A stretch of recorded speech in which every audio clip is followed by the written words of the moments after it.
We're live. We are live. How's it going? We're live. We were All right, live. awesome. All right, guys. Hello. We were Welcome to live. the Shrieks and Geeks podcast, where we tell you stories that make you shriek and all things geek. I am your host, Danny Barnes. I'm Osden Tong. I'm Jaws and Things Tong. Geek. I am your And host. I've been I'm fun. Osden Tong. All right. And today we will be going over part 2 of the BTK Killer episode. Now, just for context, we are recording this June 19th, and we recorded part 1 pre-corona. So if you're listening if you're listening to this on Spotify, Whoa, that's a bad word. Don't say that. Don't say that. Corona? Hey. Are we gonna get shadow banned? No, intellectuals No, but that's, use COVID-19. They don't say Corona anymore. We say COVID-19. Really? Wait, why don't they say Corona anymore? It's not that intellectual. COVID-19 sounds. I'm not an intellectual though. I talk on the internet. He's definitely not a geek. Yeah, he's a nerd. He's more of a shrieky side. Yeah. I like Star Wars. Yo, All right, man, he's a sorry guys. geek. We're gonna be going over the second part of the BTK Killer episode. So if you're listening to this on Spotify, it might sound a little out of order-ish or a little out of sync, but just bear with us, please. Now, just for a quick recap, in case you didn't watch the first one, in the first one we pretty much just went over his first 3 murders, I believe, off the top of my head. Which, by the way, And you should actually hop on to Spotify right now and listen to part 1. If No, you have the no, time. no, no, If you no, have the no. time. If But you- don't do it right now. Well, yeah, but for They like. can't. They don't have the time right now. No, They're no, watching no. our stream. Hold on. I meant for the people like once this like goes up on YouTube and stuff like that. And if you watch it, or if you want to watch it after the stream or listen to it after the stream, go on Spotify and listen to part 1, so you're not like completely lost on what we're talking about. But go ahead, Danny. Sorry about that. I just gotta I lost remind my people that place. we got. I just gotta keep reminding people we have a Spotify now. Sorry about that.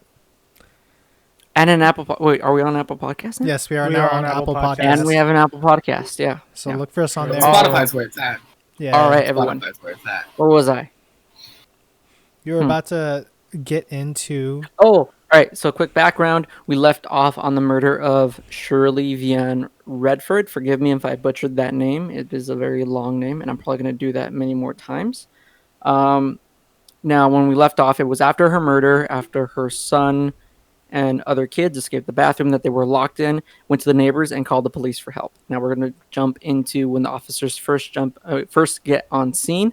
After that, we're going to jump into a few more murders. Okay? Now, just for a bit of background, Dennis Rader, also known as BTK, Bind, Torture, Kill, was a serial killer active in Wichita, Kansas in the 1970s, 1980s to I think 1991.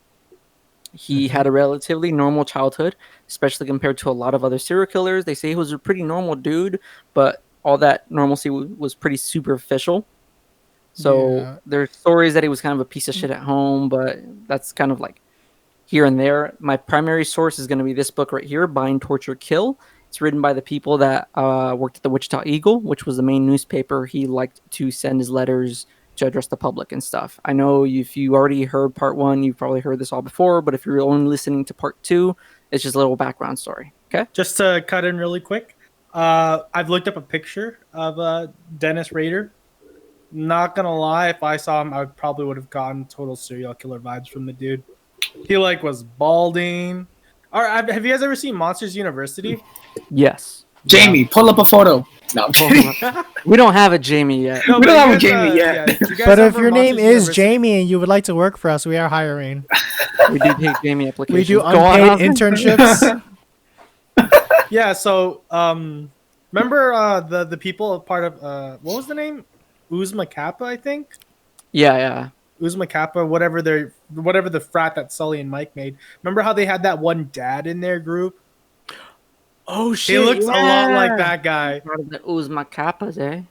Those Kappas. And then he ended up porking one of his classmates' mother, right? At the end? Yeah, he ended up being a stepdad at the end of the movie.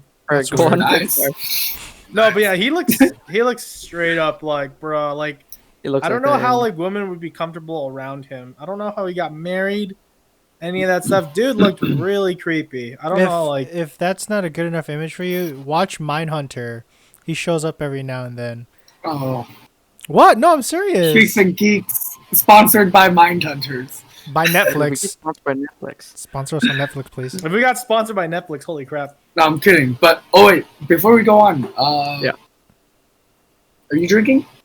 I am not drinking. I only drink every Yes, 2 weeks I on am my drinking. cheat day. So I am I'm drinking. clean for the next week after this. Cheers. Well, I'm actually drinking. I don't know if the twins are, but Oh, hey, I you guys got. want to see what I bought I at have. Walmart? I have. I have some mango juice and vodka again. I have You know, it's classic. Arizona watermelon in a glass. It's got about Keg No stand, alcohol in keg it. stand, No alcohol in keg it. stand. Okay, no, please don't do a keg stand, not on the live stream. Unless that's what they Just want, in then case please you're do only it. listening to the audio, it was just like a little mini cake. Hey, listen. If we get 5 subs, no, I'm kidding. If we just get like 5 followers, Yeah. Danny here is gonna do like A magic cake trick stand. with the keg. I'm gonna end up in the he's gonna do a magic trick with the Yeah. cake. All right. I'm Sorry. semi pumped. Okay, Go on, Danny. so the neighbors ended up calling the cops. They arrived on scene and they found Stephanie Relford crying in the living room. One of the kids. Now, when they found Shirley, they checked for a pulse, of course, but they didn't find one. They got a faint twitch. So carefully, they took off like the tyings and the knots to try to preserve them as evidence. You know, they didn't want to undo them because if you guys remember from part one, they think he might have been either a sailor or had some kind of background in it because of his experience with knots. Now, they carried over to her to the living room floor and attempted CPR with no success. The officer did not think it was related to the Catherine murder, but he felt it was similar to the Otero murders, the first set of murders he's known for. Now, it's most of the time serial killers they do tend to have unconfirmed victims, but with this one, I'm gonna just say his list is pretty accurate in my opinion, but I'm not an expert.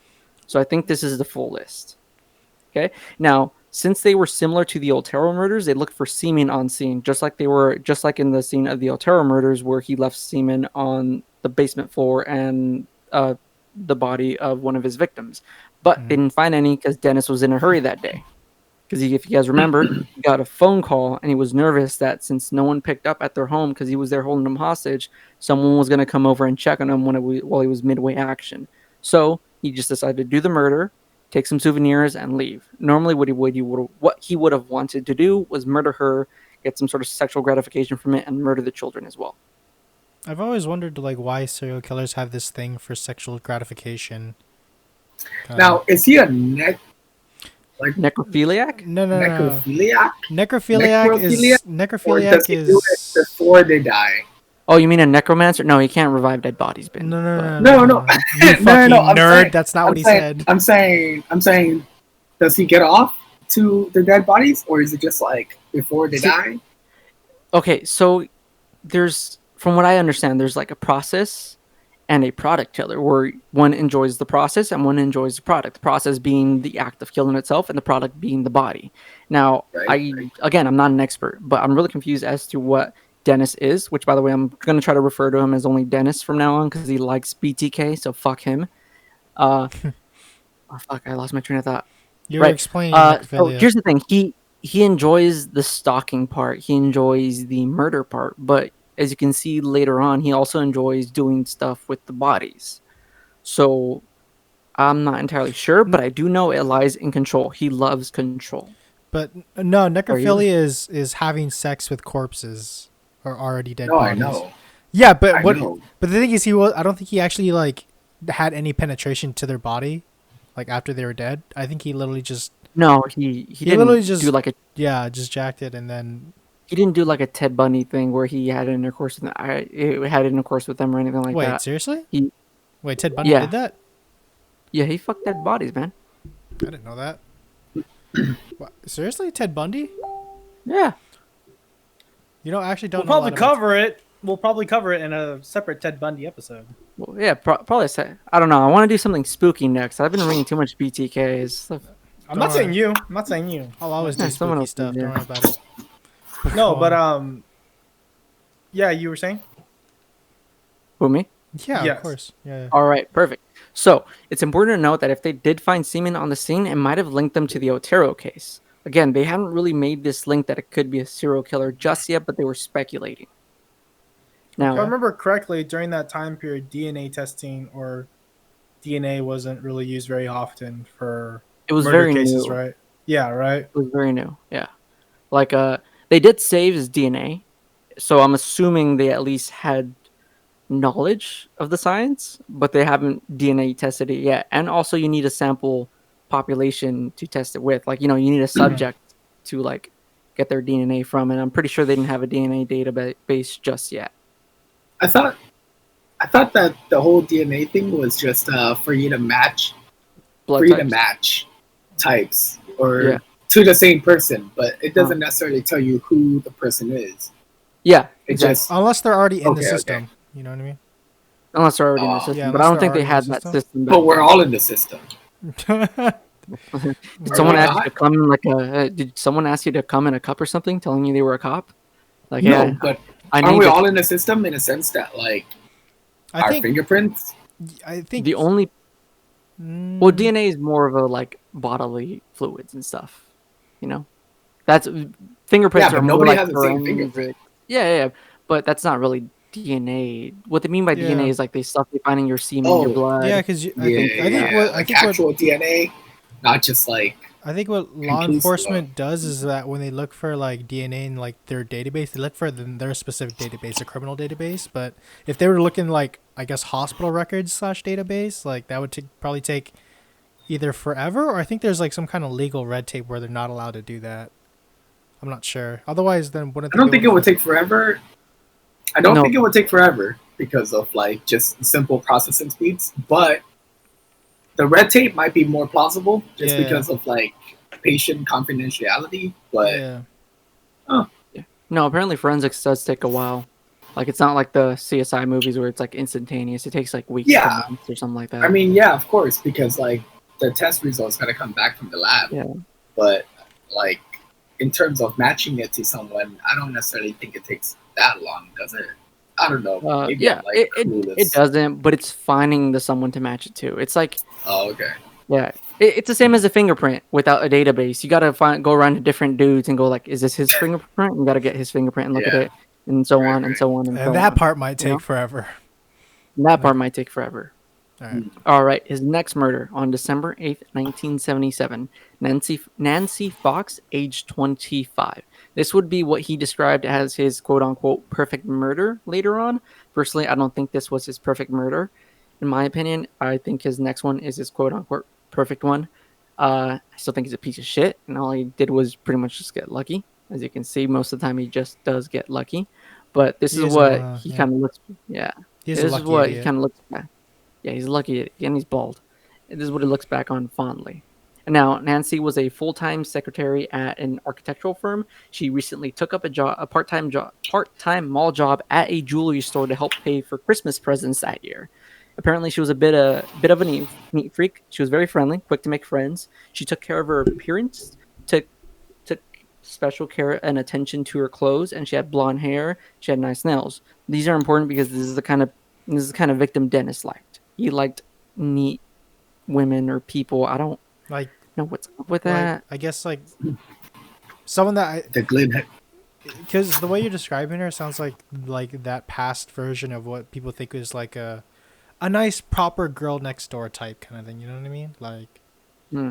Like I mean, that is why the previous murder victim, he wasn't really happy about that one. He just did it Yeah, just to he did just it. to get his murder blue balls away, you know? Exactly. If you guys remember from our last episode, his last victim wasn't his originally intended one. He originally intended to go after someone else, but he couldn't get in or they weren't home. I can't remember off the top of my head, but he saw the other victim's child walking home and he just decided, fuck it, if I'm going to murder someone, I'm going to do it today. He just did that. damn, that's Now, this is important.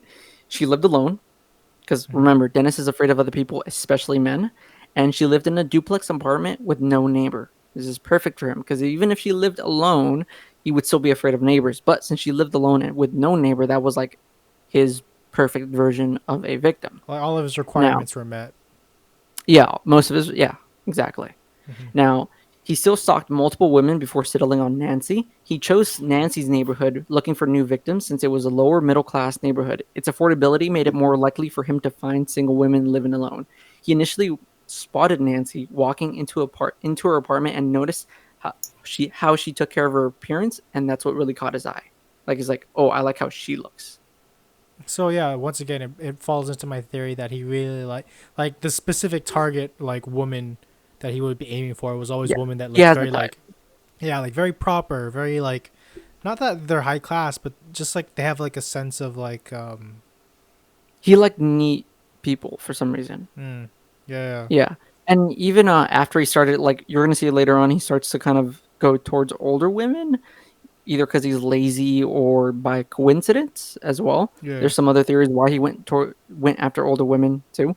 But even then, they tend to also be sort of like kind of blonde hair, neat people, polite, things like that.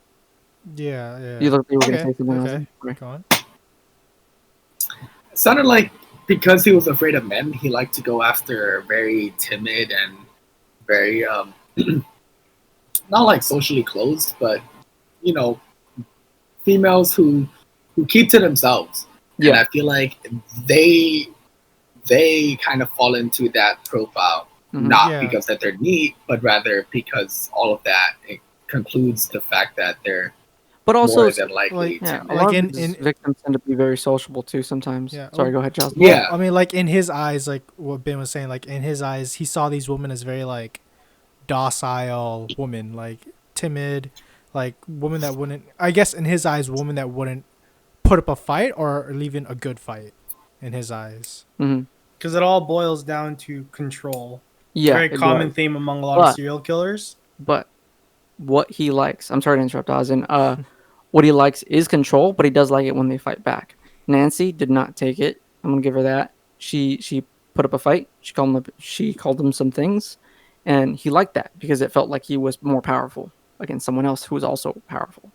I think Sorry, it's go more ahead, that Ozin. it's more that whole like he'll pick the ones that he knows he can win, but would put up Yeah. some like I think he's very methodical about the type of person he chooses, as are with most serial killers. He probably chose the type of woman that would fight back, but he, given probably his stature, his size, would eventually be able to overpower them anyway. So it's kind of like that whole like he wants to feel like it's a struggle.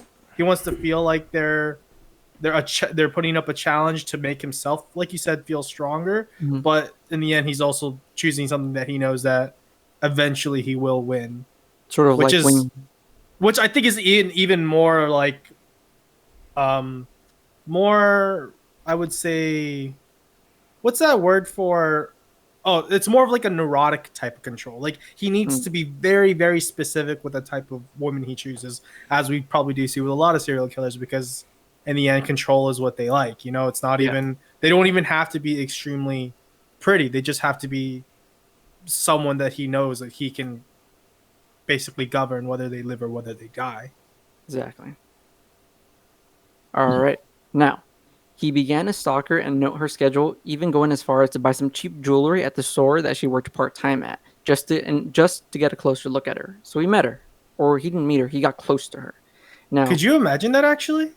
Like you're just um, working one day and then some dude comes in and then you're just like, oh, you know, it's whatever. And and then murder you? Yeah, yeah, like it'd be weird to think that you met someone prior to them killing you, you know, and you have no idea that that person is about to end your life well, soon. I could be wrong, but aren't most murder cases or murder victims murdered by someone they already know? You know? For murder, Yeah. yes, Yeah. but for serial killing, no. Oh, yeah, true. Murder, it's always personal, you know. That's how they're Mhm. able to usually tell the who, what, why, and everything like that. But Not when it always. comes to serial killing, Like for murder, for murder, I think it's like maybe like 8 times out of 10 that it's like personal or that they knew each other. But sometimes on the rare cases, it's like murder happens on like people that like. I don't know. I just think of like rare Someone pull up a exceptions. fact check real quick. well, that's Yeah. what separates murder to manslaughter. I think manslaughter is no, more no, like, no, no, no, no, no, Manslaughter no. is accidental. Yeah, Really? manslaughter Well- is accidental. Murder, based on the degrees, are like different too. So like first First, degree second, murder third, right? is yeah. First is obviously worse than second or third. Yeah, first is like an assassination. Second, Premeditated, I don't know. like planned and stuff. yeah, Yeah, if Yeah, I remember correctly, second is manslaughter. technically. No, third is Manslaughter. manslaughter. Yeah. Isn't it? Third is No, manslaughter. because no, third is if Accidental. you're third is accidental. I thought So if I remember accidental was correctly from what I Right. read online, because I remember when they were trying to charge that one cop for killing George Floyd, people were describing the 3 degrees of murder. The third was accidental. Second was without intent to kill. So you were attempting to like Oh, second was assault them or hurt them, passion? but you weren't intending to kill them. So that one is sort of accidental, and then first is premeditated, like you planned to do it. Which I is thought- extremely hard to prove. I Yeah. thought second was a crime of passion where you decided to kill him, but you decided to kill him on the spot. Oh no. I mean, I think that blends with second. Wait. Yeah, that's second. Third is an Yeah. accident. Third is technically manslaughter, I guess. Yeah. But I mean, even driving fast on a freeway is considered manslaughter, Yeah. though. Yeah, I mean, Like Regular if you go, manslaughter. so yeah, like if you go above 90 and get pulled over, that's 2 points on your driver's license. Well, for real? 2 points. Yeah, if you're driving over 90, it's 2 points because it's technically vehicular manslaughter, and you can't even fight that. You can't even go to court and be like, "Oh yeah, no, I was speeding because it was late and like there weren't any cars." Like, nah, But- nah. What's the point of buying Thank a God Subaru I've WRX never- if you're ever gonna go under 90 miles per hour? Like, What's a Subaru?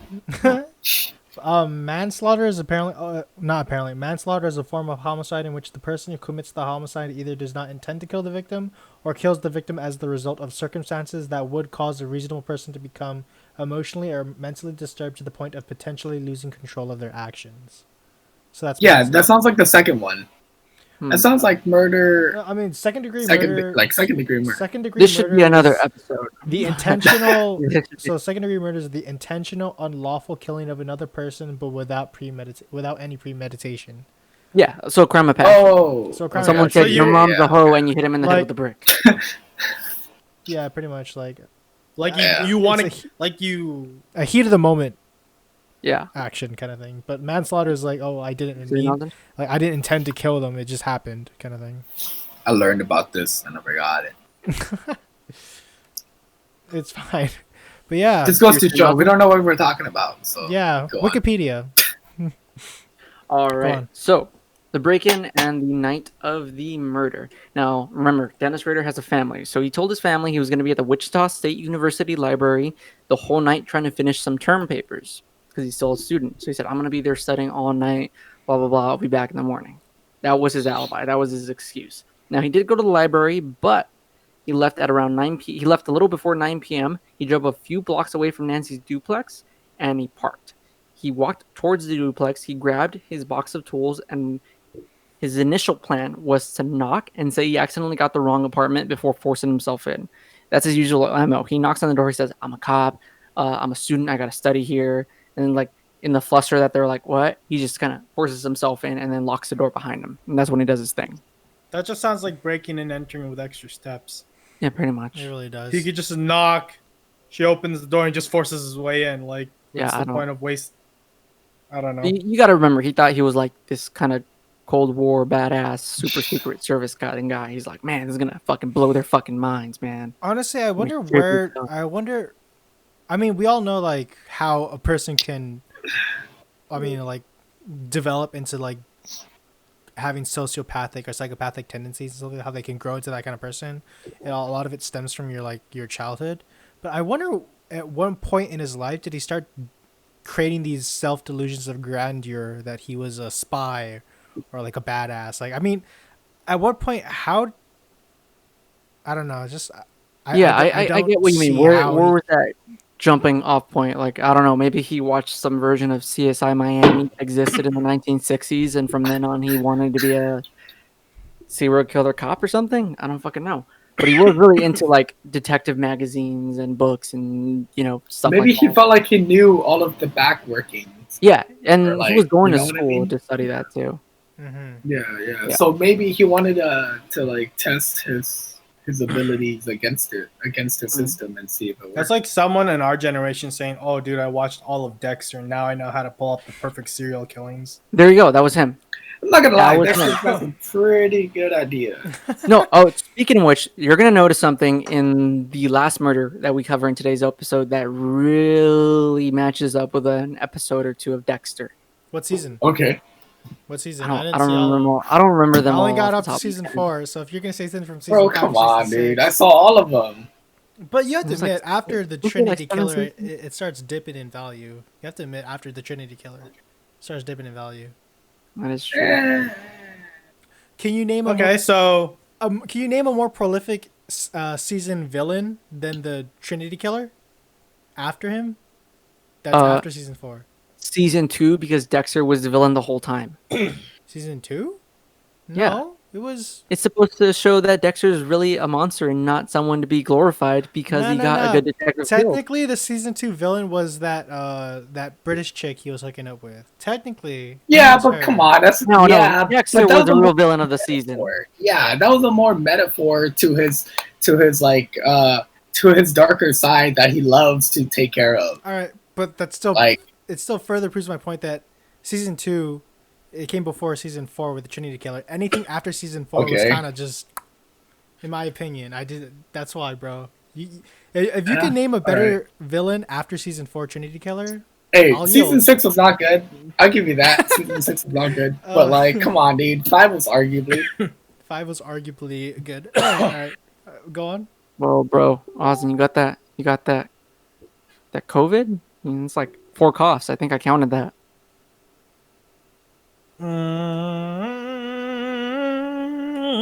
I don't know. I don't know. I don't know. Maybe. I'm All not right. here next week. You guys will know. Oof. All right. So since there was no answer, he went around the other side, cut the phone line, and broke in through a window and crawled inside. Now, while he crawled inside, he took note at how neat she was. Another thing that he liked.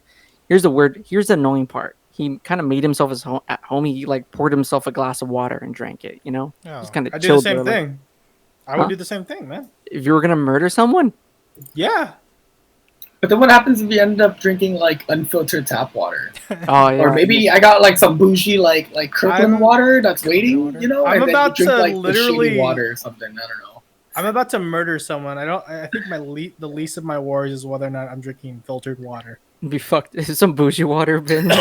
It's like Mr. Bin. I'm sorry to inform you, but If they had some You're nice liquor too, you know, like I'd just be like, "Hey man, thanks. Like I could use a good scotch." I Oh, saw you want Fine, some? dude. You You know, don't one drink last liquor. Well, yeah, like the cops are gonna be at I also Ben's don't kill house, and people they're- either. In this hypothetical situation, if I was a killer, a serial killer, I'd probably be a uh-huh. drinker too. That's what it's Yeah, hypothetical, that's Ben. Come Of on. course. But yeah, they're gonna be like, Ben, I'm sorry, but your roommate's been murdered, and he drank all your Voss water. And Ben's gonna be like, that son of a fucking bitch. On my fucking Voss water. Now I have to Voss? refill the glass bottles. All Did you right. say happened to my roommate? Oh yeah, fuck that guy. I bet he drank it before he What died. happened to my roommate? Fuck. This is a hypothetical roommate. Ben doesn't have an actual roommate. Don't worry, we're not dissing on someone that actually exists. Okay. And if we were, Yeah. you guys We would are. never know. I wouldn't want a roommate. All right, relax. Go on. All right. Now, so while he was just filling there, he was checking if the phone line was still out. While then the front door opened and Nancy walked in. So he picked up the phone just to make sure the line was still dead, and she just came into the house. First thing she said was, "Get out of my house." Nancy threatened to call the police, but Dennis told her he had cut the line and showed her his gun. And again, she showed like, you know, not no fear, but he's like just kind of like a fuck you kind of thing. Get the fuck out of my house. And he liked that, noting how she had quote unquote spunk. And just another disclaimer, these quotes are recreated either from direct excerpts from either like what he sent to the newspaper or from like his own recollection. So take that with a grain of salt. If it's from his own memory, he probably tried to make it sound like he was a badass. So if it sounds a little too cool to be true, it just might be. You know? I just think everything he ever said was probably a whole 100% horse shit. Complete. I believe Nancy definitely fought back and definitely gave the spunk, but like Yeah. anything he said to make himself look cool. Yeah. Hell, he might have not even been a serial killer. What if he just broke in and all these people fell and he just kind of fucking went with it the whole He time? must have been the most unluckiest motherfucker ever, Yeah. kind of thing, bro. Like, god damn, bro. Everywhere I go to, people are just dying in front of me. What the All fuck? these banana peels I keep dropping everywhere. You just got to stop that. I just want to sell my home security systems. God Trying to damn. protect people. I really was just looking for a place to study. God damn it. The library's closed. I told my wife I'd be gone all night. So back to the grisly reality. Yeah. Dennis said, "quote unquote," he is a bad guy. He wanted to tie her up, have sex, and take pictures. Again, another symptom of another one of his MOs. He doesn't tell them he's gonna kill them because they're gonna panic. Someone tells you you're gonna die, he's gonna kill you, you're gonna fight back. You know. Now But I thought he liked it when people fought back. So why wouldn't he just tell them, "Hey, I'm gonna"? he he liked it when they fought back when they were tied up. Oh, See, I'm telling you, he doesn't really like them fighting back. He likes to see them struggle. Is what it is. Yeah. so he's a fucking bitch. All right. I mean, yeah. I know we have That's- established that, but I love restating that opinion / point / fact. And he was over and over bald. again. And he had a I know I've said bald plenty of times, but I feel like that's important. Like, I'm not gonna make fun of someone because they're bald, but they're a bald murdering pedophile, then I feel like that's fair game, right? God never gave you a chance. And he's got a stupid mustache too. Stupid ass mustache. Stupid. Either ass go mustache. completely bald or go with a full head of hair and a mustache. You can't have one and the other. Yeah, who you fooling, man? No, Yeah. Fuck. I mean, how does wait? But What? is Hulk Hogan bald with a beard? No, he's got like a reverse mullet. He's like shaved on top He's with got, a bunch like, of hair. like on the side. Like, on his sides and his back. yeah, okay, Yeah. okay. Alright. He might be I going. forgot bald. who it was that had a beard but like was bald. I forgot, but yeah. Beards don't count though. Mustache and bald though. You know. Mustache, bald. Beard If is you have weird. like horn rimmed glasses. That's pretty Oh, weird. if you have like a fanny pack too. No. Well, I mean, I'm not hey, saying. fanny packs are cool, bro. I got. Whoa. Come on, dude. I carry that all No, all no, around no. my trips. But man. you have to- I gotta Wait, carry a what? lot of stuff in it. That combination, that deadly combination of like bald. All right, that's fine. So glasses, I can wear a mustache. fanny pack because I got hair. Yeah, because you can't grow facial hair, so you're fine. Yeah, you're right. good. You only Okay. got 2 of the 4 requirements. So he told her Yeah, he don't- was gonna fuck her. Yeah, and don't take shave your head pictures. then. So yeah, he told her he wanted to tie her up, have sex, and take pictures, and then leave. And Nancy said, "Of course, no. That you're fucking sick." And she took off her coat, folded it onto the couch, and lit a cigarette while watching him. He dumped her purse out and took her license as a trophy. Again, serial killers tend to like trophies.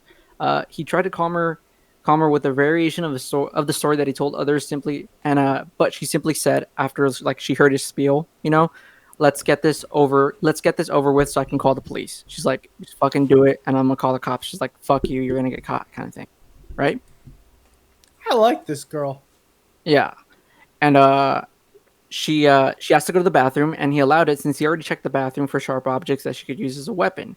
He tied up the bathroom door and told her to come out with most of her clothes off. She came out with her bra, panties, and a pink sweater. He put on gloves by saying and fuck. I'm sorry, guys. Word it out. It's okay. Word it out. So I think you put on gloves. Yeah, it's Yeah. established that gloves were Yeah. on his hands. Okay, now But did the gloves fit? Sorry, I'm stuttering because I think I'm getting. Go on. Sorry. Mango juice. back on that. If you guys saw that fucking OJ Simpson video, he was spreading his hand open. Okay, of course it didn't fit. He had his hand like spread wide open to try to get it not to fit. Am I the only one that fucking saw that? Are you talking about the Nope. special on Netflix?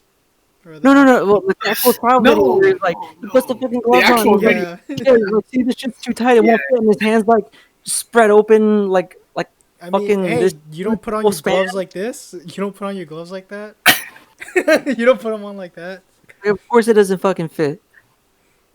I don't know, man. All right. Now he put on his Side gloves. red.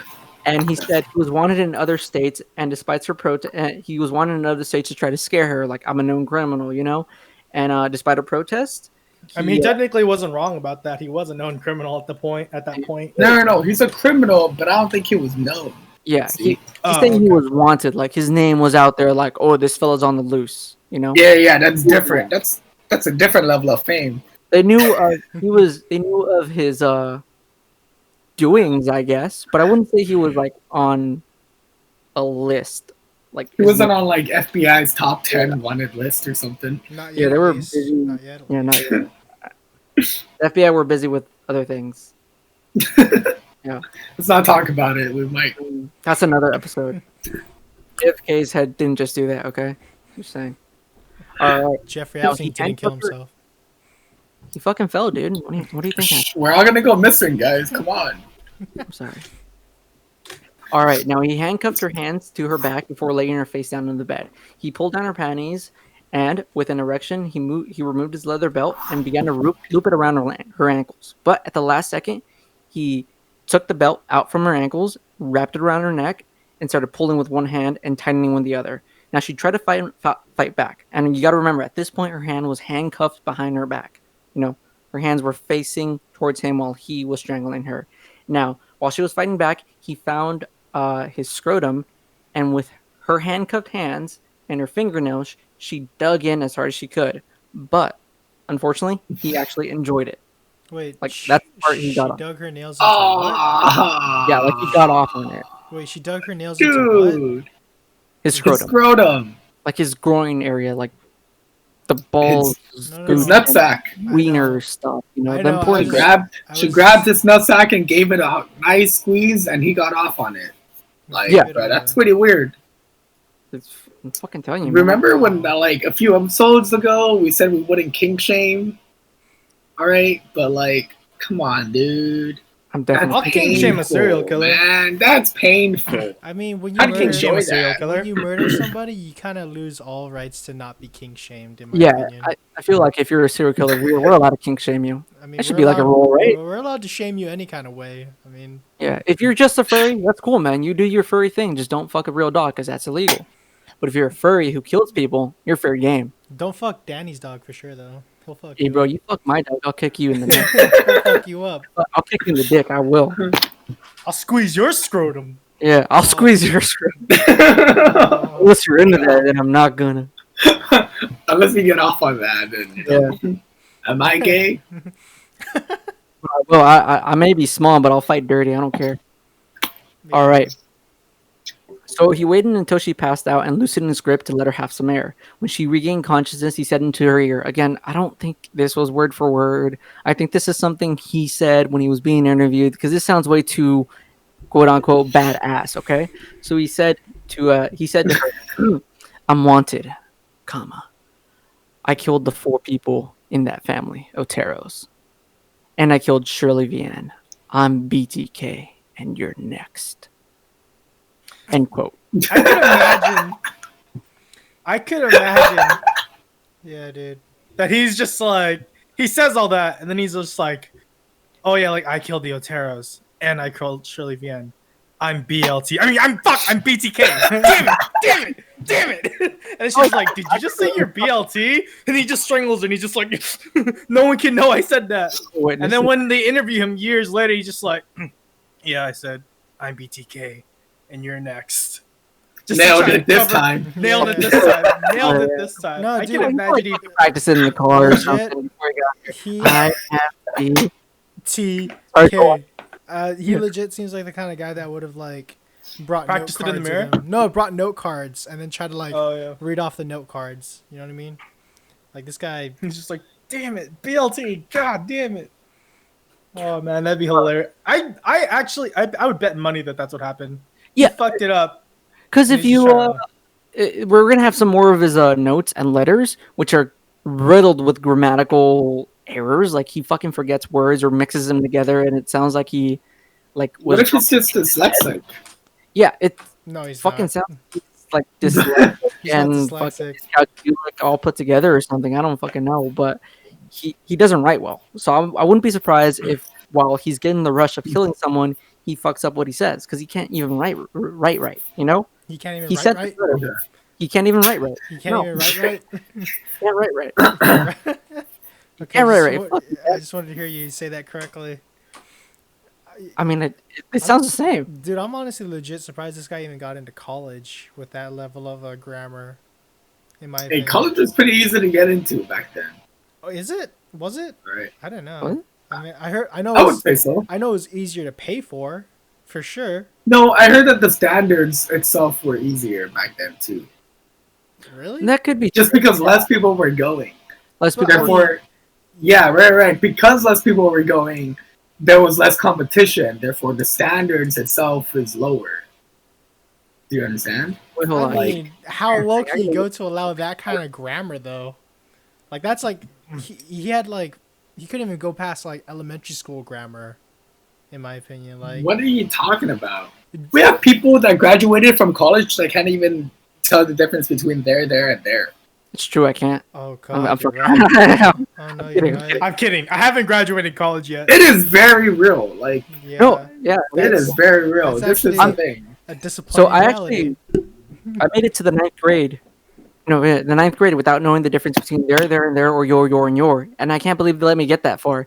The only reason I figured it out is because we all have a mutual English teacher that I'll call Miss K. 'Cause I don't want to say her real name because I don't think she'd be okay with that. And then one day we were just hanging. We were It's just a Kardashian for sure. I was taught by Kim Kardashian herself. Yeah. No wonder your English was so bad. My- Oh, I'm kidding, Kim K. Whoa, we're about Totally to get canceled. Jesus Christ. I'm about to get Don't- canceled. We do not have the clout for that. What the fuck? I'm just joking. Honestly, Kim K is a very successful businesswoman. Yes, please, Like, please have like in all mercy. seriousness. Like when Yeah. people were saying Snooki was dumb as shit from Jersey Shore, but she's actually a very smart and successful businesswoman who knew how to work her brand and get a lot of profit off of it. Everyone says the Kardashians are dumb, but hey, man, they're running a business empire for a reason. they know how Oh, to but yeah. run the market. The only reason I found out is because one day we were sitting in Miss K's class, and I'm like, hey, so the fuck's up with this? How come there's 3 of them? Can you explain that? And she did, and it stuck in my brain forever. And that's how I found out in the ninth grade. Now, after saying that quote unquote badass line, he tightened. Shut the fuck up, Justin. He tightened the belt. He tightened the belt as she fought again until she passed out and finally died. Now, before leaving, he picked up a nightgown, masturbated on it, and stole her pearl necklace, and considered giving it to his wife before he left, Oh, like as a gift. that's fucked. Dude, oh man, I feel bad for the wife Like Again, you it's ever, probably to be given a dead girl's stuff. like you ever heard the term blood diamonds? This is legitimate blood jewelry. That's Next time I get a gift that's already opened, I'm gonna be pretty sus. pretty. right. Yeah, I'm like, Run a black light over it first, just to make sure, dude. well, is that Make sure there's no sperm on it. no what's wrong with sperm my and mustache, man? Like, no, I Just swear, man, like- that's not blood. I just fucking came on it. Don't worry. Why are you making it? Why are you being weird about it, bro? What are you being weird about, it, man? Just trying to show you I my wouldn't do love. shit like that. I just wanted you to wear my tongue around your neck. I didn't think about you when I did it. Oh, Alright, go dude. on. Yeah, we need to stray from that weird topic. Go back. Style it All back. right, yeah. .com. So he would, after leaving, he would later describe this as his quote unquote best or perfect kill, the one that like went exactly the way he wanted it to go. Okay. Which I think his next one was actually, I hate to say it, his next one was actually pretty impressive. If he did do one, not cool, what's the word? Evil thing in like a cool evil way. What's the word for that? Evil mastermind kind of thing. There we go. Evil That would be Mastermind? his next murder. Yeah, that would be his next murder. But his next murder would not be until 1985, a little over 5 years later. But that's not the end of the that's not the end of the story. We're not going to skip ahead because there's a bit more meaty stuff in between. Because he likes to tease the police and the public. Now, the morning after the murder, Dennis called at 8:18 a.m. while on his coffee break from work. He said, "You will find," he said, quote unquote, "You will find a homicide at 843 South Pershing." South Pershing. Then he said her name, Nancy Fox. He dropped the phone and it was later picked up by an off-duty firefighter.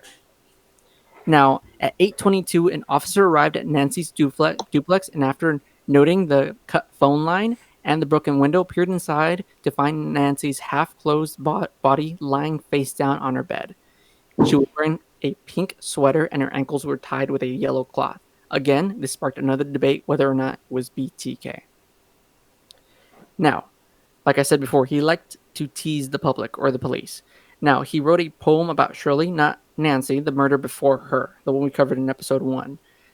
Now, he wrote a poem about Shirley, which his wife almost caught him printing on an index card, and it went like this. He sent it to the Wichita Eagle. And I'm sorry, it's going to be a little weird because he's, like how we mentioned before, he's not really good at grammar. It's going to He's sound a bit dumb. inconsistent.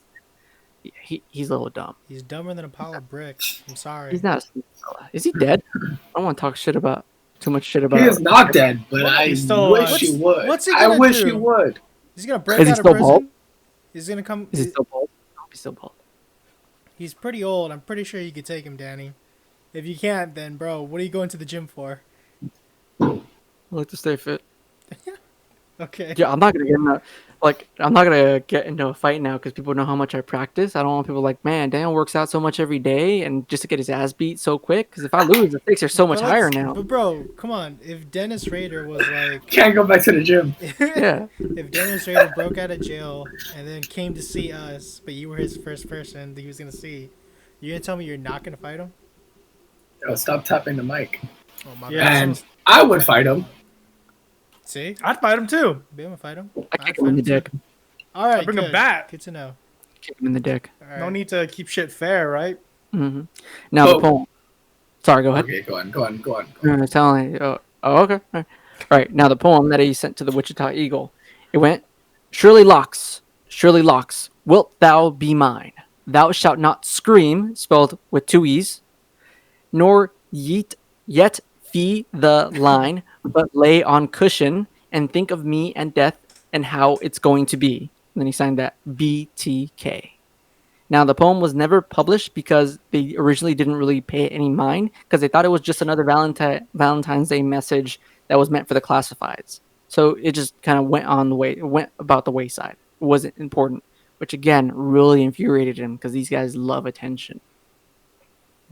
Now, after noting that his letter or his poem wasn't published, he sent a letter to Cake TV, a news network spelled KAKE-TV, with BTK typed 4 times on the letter, with 4 hangman's nooses drawn next to each BTK printed letter, with a pencil drawing of a woman tied and gagged.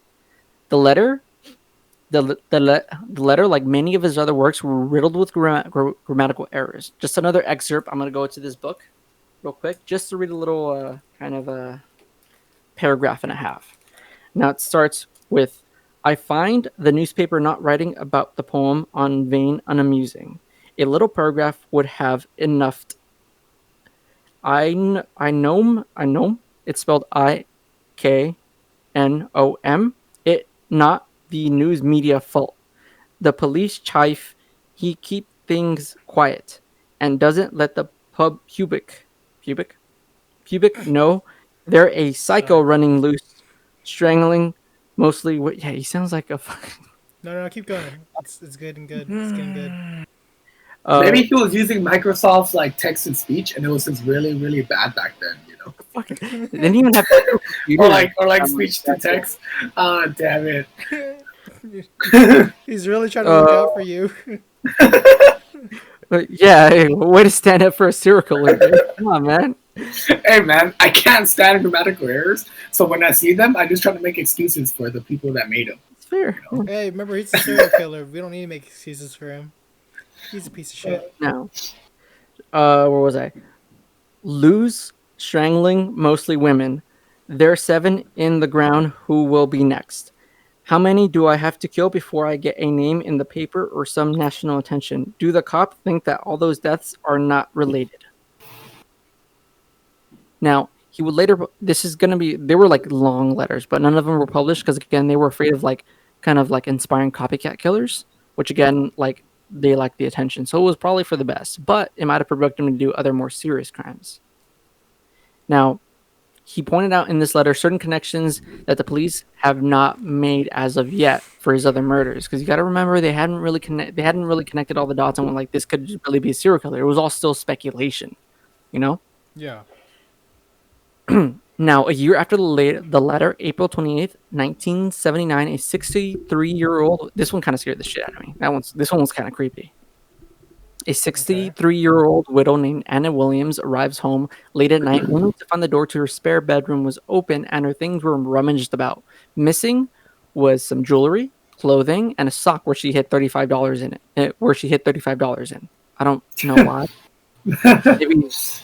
I'm assuming adjusted for Rainy inflation. day money, you know. Yeah, I'm assuming adjusted for inflation, like 35 might have been a couple $100 back then or something. I don't know. Maybe.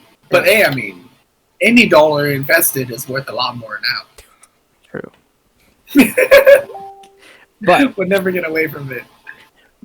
she eventually found the phone line was dead. The phone was dead, and she ran. Like she got the fuck out of Dodge, which was a smart thing to do. If you ever go home and your phone line's dead, just fucking run, man. Or if you find your door open and it looks like everything's fucked around with, just get the fuck out of there. I would, really? Because, I would. okay, one time my cousin came home. Okay, one time my cousin's house got, like, robbed. And when they came home, like, the place was ransacked. And all they did was just get robbed, you know? Like, Yeah. people weren't there waiting for them. But what if you like accidentally mess with the evidence? You know, What do you mean? like what if you go in and you accidentally touch something that they touched and you mess with their fingerprints and they can't find the people who did it? That's Oh. true. Pretty good point. What if they're one of those sick, like kind of sexual deviants that like going around robbing you and just fucking coming on your walls or something and you Dude, accidentally touch? Imagine if, Touch your... Touch Steve come. imagine if someone broke into your house but they didn't take anything, but instead they just like moved everything around. You know what I mean? What do you Okay. mean, like a prank? Yeah, like a really like over the top, like what the fuck was the point of that kind of prank? You know what I I mean? shouldn't do They that. feng shuied your whole house. Yeah, Feng exactly. shui. They fucked up your shit. Wow, I like I the don't know. energy in here now. Oh, The feng shui burglar. We go in there, we steal your sense of security. We also fix the feng shui in your house, so all the chi and energy is good. you may not feel safe at night anymore, but that energy is gonna feel really good. You'll notice your Yeah. luck goes up. hmm I mean, obviously it was down before. That's why we broke into your house. But Yeah, no more you breaking. know, yeah, no more Hey, break-ins that's a after. pretty good point. That's a pretty good point. All Call right. ourselves the feng shui burglars. Steal your sense of security. Fix the feng shui in your house.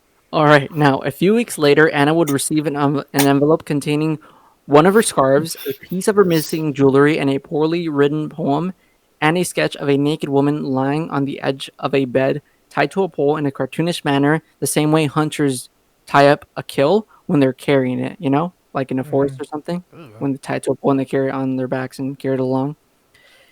Signed, and it was also signed in kind of a weird way. He signed BTK, and the B kind of looked like spectacles. Again, another excerpt from that letter. So let me get to that page real quick, guys. I didn't want to copy it word for word because reading it's fucking weird. Hurts my head. Why? Because it's hard to like make sense of all Yeah. the shit he's trying to say because it's so terrible. Hey, can you show me a photo of like how he signed his B? Because okay, like obviously my name starts with a B, and I sign it in a very specific way. Like I sign, like my signature is very specific, and I can tell when someone tried to copy my signature, and when I've signed it myself. So there unfortunately wasn't like an illustration in the book, but this is what it said for like word for word. And there was a strange signature, : a B turned on its side to resemble eyeglasses, with a T and part of a K conjoined to look like a smile dangling below. The signature was stylized as though the author was proud of himself. It was the first time he'd marked a message this way. It's kind of like a little like his little version of an XD face. You know? I give it a Yeah, so the B was kind of like eyes, and then it would be like The what? T and the K to kind of A they were kind of T mushed and then- together to look like a smile or mouthish. I give it a 4 performance. I should say. Trying to visualize it. You know, All right, so I like my signature more. here's the letter. I'm not gonna read it all because it's like I don't know, like 6 paragraphs long, and it's fucking It's stupid. pretty long, yeah. Uh, You know. It says, "Oh Anna, why didn't you appear? 'Twas perfect plan of deviant pleasure, so bold on that spring night, my inner felling, hot with propension of the new awakening season, worn, wet with inner fear and rapture, my pleasure of entanglement, like new vines so tight." God, And that's all I'm reading. It was Damn. essentially a threat, but it was sort of written. Well, he tried to write it in this sort of kind of like Shakespearean kind of way. I don't fucking know. yeah, he It sucks. wasn't an English major. Like, Now it's nah, go ahead. so. Go ahead. No, go was- ahead. Go ahead. I was gonna make a joke saying that, like, dude, like, honestly, when you were reading that, it kind of like, when I kind of put myself out of that mindset of like, oh, we're talking about a serial killer right now, it really made this guy sound like he was like some kind of like 8th grade simp that was trying to write a girl a poem or some Great shit like simp. that. You know what I mean? Like that, like cringy middle school simp kind of boy writing a fucking love letter or something. You know, if you take it out of context that this is what serial killer we're Yeah. talking about, it really Probably it shouldn't. really does sound like that. Probably shouldn't have chosen BTK for my very first hosted episode because I'm a little afraid listeners are gonna think I can't fucking read or something. Yeah, yeah. I can read. Just make it clear from the very beginning. Like, yo, anything I'm reading from his stuff, that's just how he wrote it. You're reading it verbatim. Mhm. You know, Yeah. that's not how you actually talk. Yeah, most of the Danny's time. very smart. He read all the Harry Potter books in 5th grade. That's a pretty big deal, okay? No, I didn't. pretty. The last Harry Potter book Shut didn't come out up. until we were in the 7th grade. Shh. Fucking fact check, You're bro. smart. Fuck You're up! Shut the smart. fuck up! Shut the fuck Well, up! I will not perpetuate lies on this show. All right, yeah. You're never right. mind. Danny's not smart. Yeah. What? Danny That I, reads what? like Not remembering that the last Harry Potter book didn't come out until we were in the 7th grade, and you said we read them all in the 5th grade. Shut up and tell us more about. Tell them to stay in their lane, Danny. Stay in your fucking lane. Yeah. Yeah. Gonna Patronus your ass or whatever the spell is. It's worth noting Williams was not Dennis's usual MO, so some speculated he was really after her 24-year-old granddaughter who sometimes stayed with her. Williams, but she didn't really stick around to find out because Williams left Kansas soon after. Again, smart. This lady's smart. She saw the phone line was cut and she got the fuck out of Dodge. She saw someone send her back her shit that they stole with a very sexually charged and threatening letter, and she's like, "All right, I'm gonna fucking leave the state." Yeah, Big, she big made it. Boyne time. Very big Boyne time. No, yeah, big Boyne time. I'm not saying the other people didn't have big Boyne time because he got the what's it called, the jump on They him. jump on him. Yeah, but you know, she did the smart thing. She got the But- fuck out of there. Yeah. Yeah, that's pretty smart. Now- Yeah. Go ahead. No, I was gonna make that joke that's saying like she's literally the epitome of like when people say like, oh, fuck, how's it go, like, oh, like we don't go into haunted houses, that's white people shit, you know what I mean? Like that's what white people do. They go check out haunted houses and shit. We don't do that. Dude, I go in a haunted house. I want to go in a haunted house. No. What's the point of having like a YouTube channel if we don't get to explore that?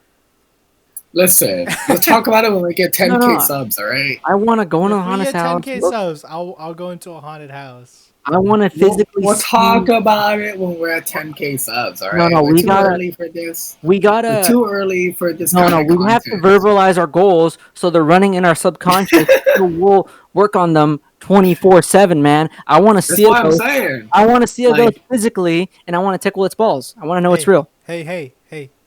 Keep going. Tell us Yeah. more. All right, yeah, the murder. No, the groping of the ghost balls. That's what he You meant. Yeah, so you gotta. No. Oh. So I'm assuming, but here's the part: it could be ectoplasm or it could be cum. So we need to catch a sample. No, hey, yo, this is how you do it. You need to make your hand go numb. So sit on your hand for like 10 minutes, and when all the blood Oh, goes away, you can't God. feel it. Then you tickle the ghost balls. But wait, why does your hand have to be numb? Because then there's no blood flow in it, so it's in a half-death state. What the So fuck? that way you're able to drill the balls. So all right, I'm not even gonna touch that keep one. going. But all right, Just tell us more about Dennis Rader. Just tell us more about Dennis Rader, okay? we'll keep that in the back burner. All right, so it's worth noting that he would send these letters and stuff in like reprinted paper. So he'd write them down and then he'd go and like get them, like he'd copy them or print them out. Right now, what the police did, they got Xerox experts and they brought them in, and it was eventually found that the letter sent to the Williams was mostly copied at the library downtown using tool mark fingerprints made by copy machine rollers, which was pretty clever of the detectives, if I can say so myself. And the cake letter, the one sent to the TV news network, was a letter copied in the Life Sciences building at Wichita State University. So this is Hey, so, however they figure that out, like, would that job now be obsolete if there's laser printers? So they were going by the rollers that were being printed out, I believe. I do know printers still have rollers. A bit of background: my father actually owns a small business where he sells, repairs, and refurbishes copy machines, toners, fax machines, those really big ones for offices. So I wouldn't say I'm an expert on this stuff, but I do know there's still a thing, and there still are copy machine experts. I don't know. I can ask my dad and be like, "All right, Ask him right now. Bring him on right now. well, You're like, I don't know if Dad. he'd be down and like, hey, Danny, come over Danny, and do it." Danny, here's a big shocker, but I think he's a copying expert. Your dad himself, a copy machine expert. You know, I mean, Your shit's wild though. Like I didn't you think can really ask him. I think I will. I'm like, hey, Dad. Hypothetically, if there was a murderer on the loose, could you track him down by the rollers? You know, That they print out like papers on, you know. It's really Okay, cool. but how would you even track that? Wait, Because okay, wait. whenever I print a piece of paper, right? Whenever I print like any paper or like any documents, right? Like I can't tell where they're printed from, it's probably some really weird. and I was the one that printed it. But here's the thing: they went to Xerox and they brought the papers, and apparently Xerox had like this storage full of like all the printer models they can get their hands on, so they can study the competition, right? So they were. It's kind of like a gun barrel. You know, when you shoot a gun, you know, Yeah. when you pick up the bullet, it just looks like any other bullet, but they can copy the tracings to find out which specific gun it came from. Huh? Yeah. I didn't know. I just thought that. I always thought that a 9mm was a 9mm. No, yeah, they can find out what gun it came from Hey, by the bullet tracing. Austin. That they had the bullet and the gun. Austin, What's up? I bet I stopped paying attention before you did. I didn't even know what they were Bro, talking you about. fucking missed out, man. Dude, was you guys mega missed big out. one, First of yeah. all, Well, okay. way to I was do actually gonna your make a job. I was actually gonna make a joke. So you know how we said like, oh, you should ask your dad because he's the copy expert, and then you're about to say like, oh, hey, Dad. So if so and so, if there was a murderer, would you be able to catch them using printing devices by tracking blah blah blah all that stuff? I can imagine. What would you have done if your dad turned around to you and he said, "Of course. How do you think I caught BTK?" I just turned around. You'd be like, I mean, that's great, but I already read the book, so I know it didn't happen. Oh, you have no imagination. You have no imagination or Listen, I think you just improv didn't. skills. Sorry, Going man. I with just the think your bit. joke fell flat. Sorry, bro. No. I don't think it fell flat. I just think I it think wasn't it fell flat. properly. At Or, least you know I what? made at least I made better jokes today. All right, let's not get divided. You laughed at my BLT thing. You laughed at that. I don't get that. I don't get that. How long Daniel. ago was that, dude? Bacon All right, is go an on. accessory meat. Bacon is an accessory meat, and it should go along with another meat, like a beef or a turkey or something. It should be a. I bacon- agree. It's not a meat. Yeah. It's not a meat choice in of itself. Yeah. Thank you. Yes, Hey, I guys, I think agree. we all agree with I we're agree. that. we're not a sandwich agree. podcast. Come on, bro. We're talking about BTK. All right. Now, at this point, I wouldn't say they were getting a little desperate, but they were exploring a lot of other avenues.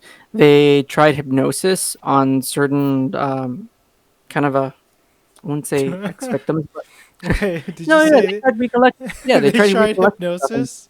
Yeah, they tried hypnosis, and they tried talking to a child psychologist, which I think was a pretty smart move to try to get kind of like a profile on him. Yeah, Like they that's, gave him that's like a they better gave him idea. like what they had, and they're like, oh, what do you think of this guy? What do you think he is? What do you think he does? What do you think he's like? They were essentially trying to get an FBI profile before FBI profiles were a thing. Mhm. So I think that was pretty smart on their case. They were a few steps ahead on that part, but unfortunately, they didn't have the resources that the FBI did. Okay. Now here's a little kind of a what's the word rundown of what Dennis was like to the outside observer, according to one of his coworkers, a fellow ADT installer. After he was caught, unfortunately, we don't have his name because he didn't want to be named.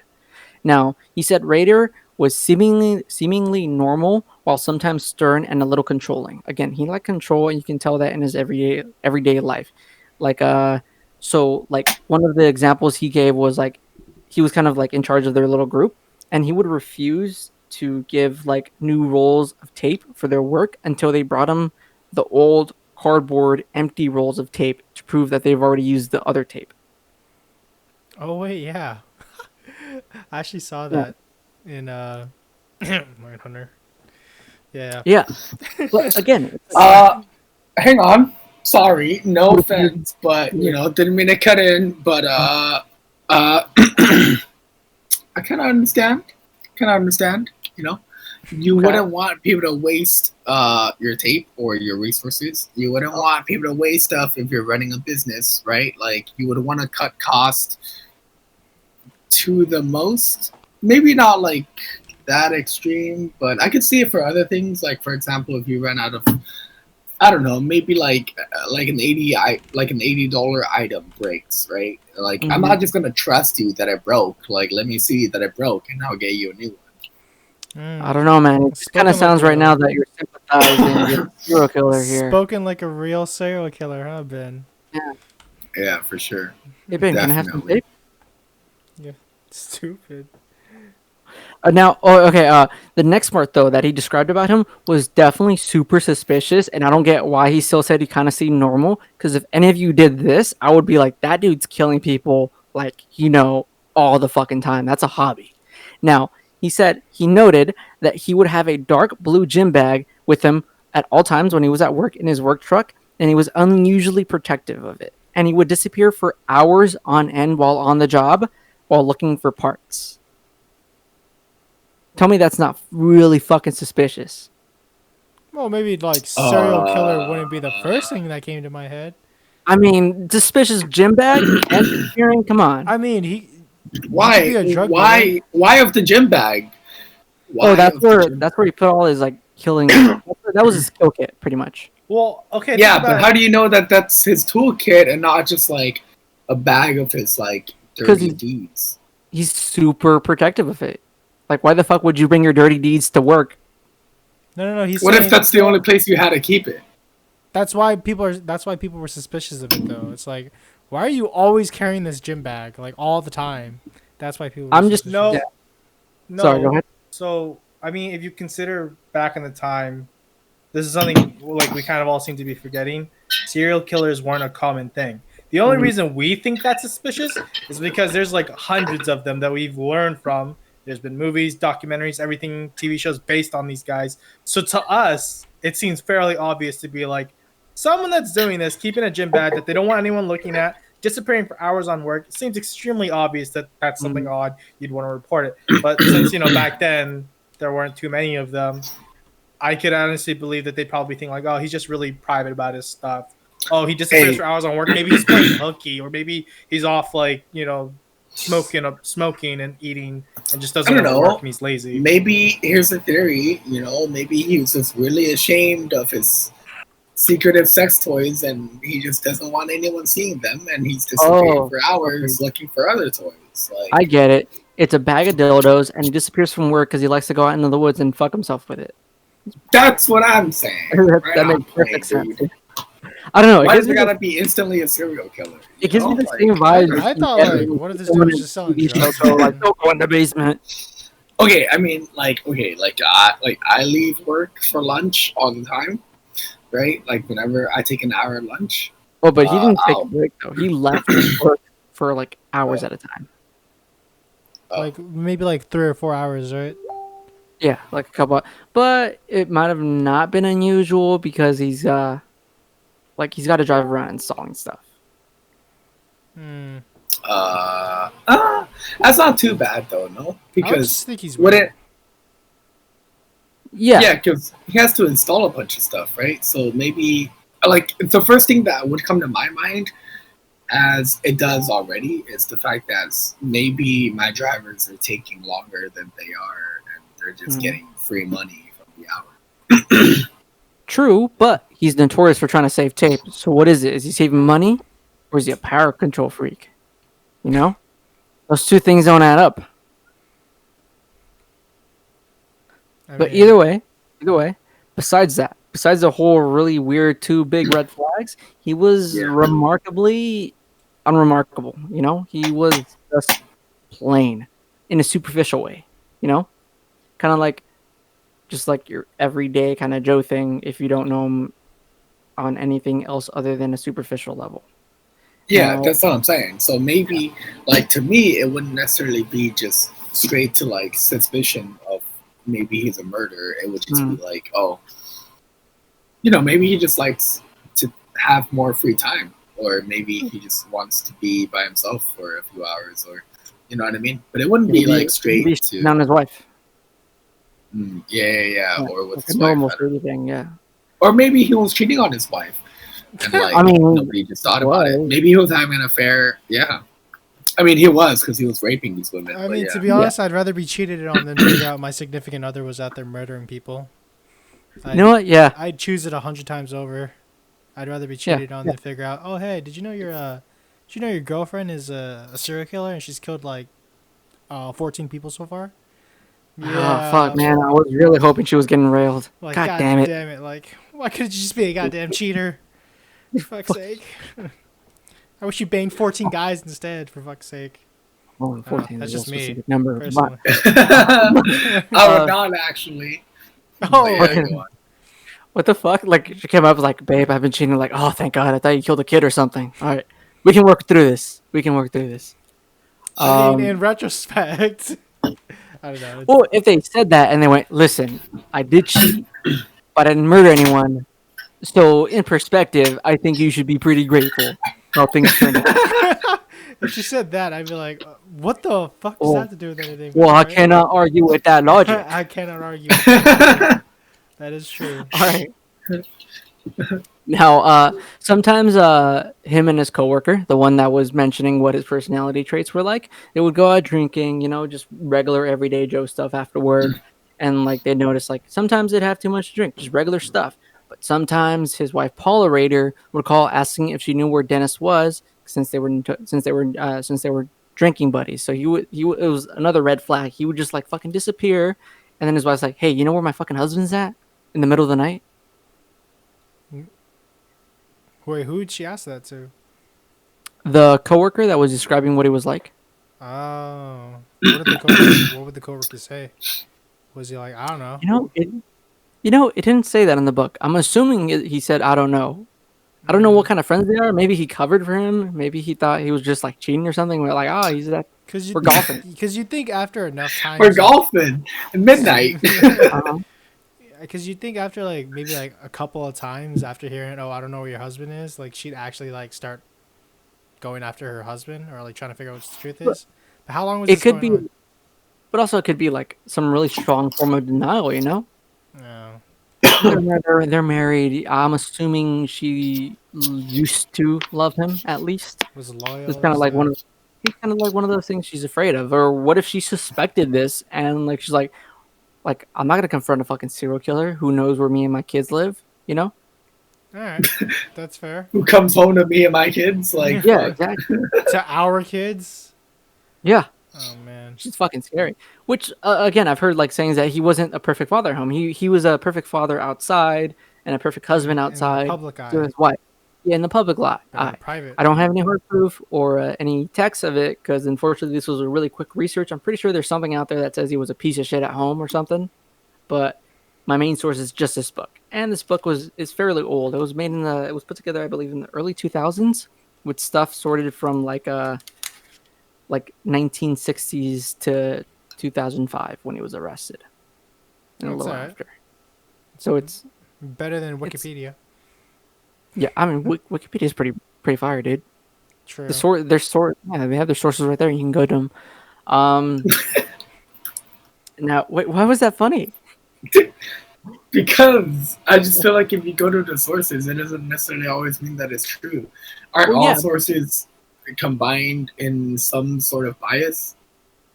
Mm, Like, well, okay, for example, if I was a source to your paper and you were writing something, like, wouldn't I preach a more biased opinion?